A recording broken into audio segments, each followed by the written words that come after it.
Hi friends, welcome to Monish cafe. இன்றைக்கி நம்ம பார்க்க போகிற ரெசிபி ஒரு டேஸ்டியான ஸ்வீட் ரெசிபி.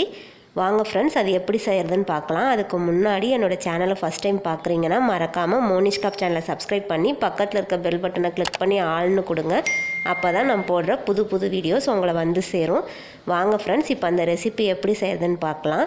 இன்றைக்கி நான் வாழைப்பழத்தில் தான் சூப்பராக ஒரு அல்வா செய்ய போகிறேன்.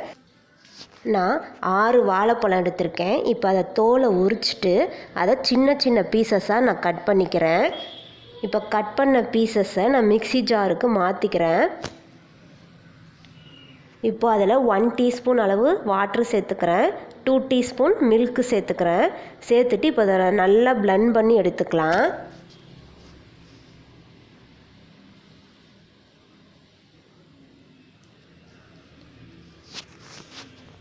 இப்போ இதை நல்லா பிளெண்ட் பண்ணியாச்சு. இப்போ நான் அடுப்பில் தவா வச்சு ஒரு 1 டீஸ்பூன் அளவு நெய் சேர்த்துருக்கேன். இப்போ அந்த மிக்சர் அதில் சேர்த்து நல்லா கைவிடாமல் கிளறிக்கிட்டே இருக்கணும். நெய் ரொம்ப ஃபஸ்ட்டே சேர்த்துடக்கூடாது, நம்ம கொஞ்சம் கொஞ்சமாக இடையில சேர்த்துக்கலாம்.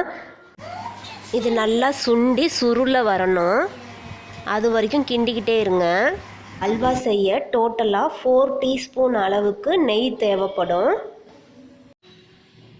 தவாவில் ஒட்டுற ஸ்டேஜில் அப்பப்போ 1/2 டீஸ்பூன் அளவு நெய் சேர்த்து கிண்டிக்கிட்டே இருக்கணும்.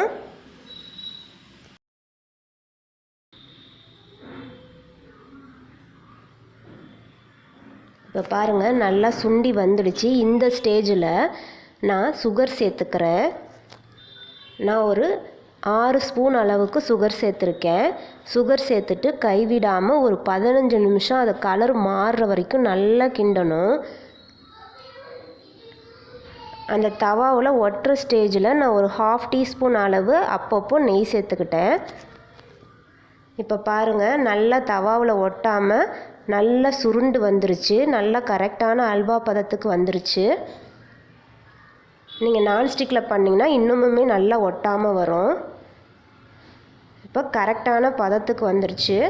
இப்போ நான் கொஞ்சமாக ஏலக்காய் பொடி, தேவையான அளவு முந்திரி பருப்பு சேர்த்து அதை மிக்ஸ் பண்ணி எடுத்துக்கிறேன்.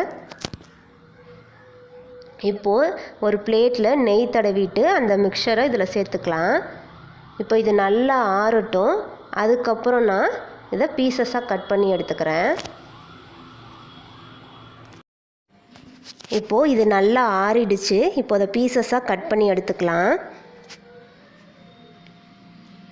அவ்வளோதான் ஃப்ரெண்ட்ஸ், டேஸ்டியாக வாழைப்பழத்தில் ஒரு அல்வா ரெடி பண்ணியாச்சு. ரெசிபியை ட்ரை பண்ணி பாருங்கள், எப்படி இருக்குன்னு சொல்லுங்கள். இந்த ரெசிபி பிடிச்சிருந்தால் லைக் பண்ணுங்கள், உங்கள் ஃப்ரெண்ட்ஸ் அண்ட் ஃபேமிலி கூட ஷேர் பண்ணுங்கள். மறக்காமல் மோனிஷ் கேஃப் சேனலை சப்ஸ்கிரைப் பண்ணி பக்கத்தில் இருக்க பெல் பட்டனை கிளிக் பண்ணுங்கள்.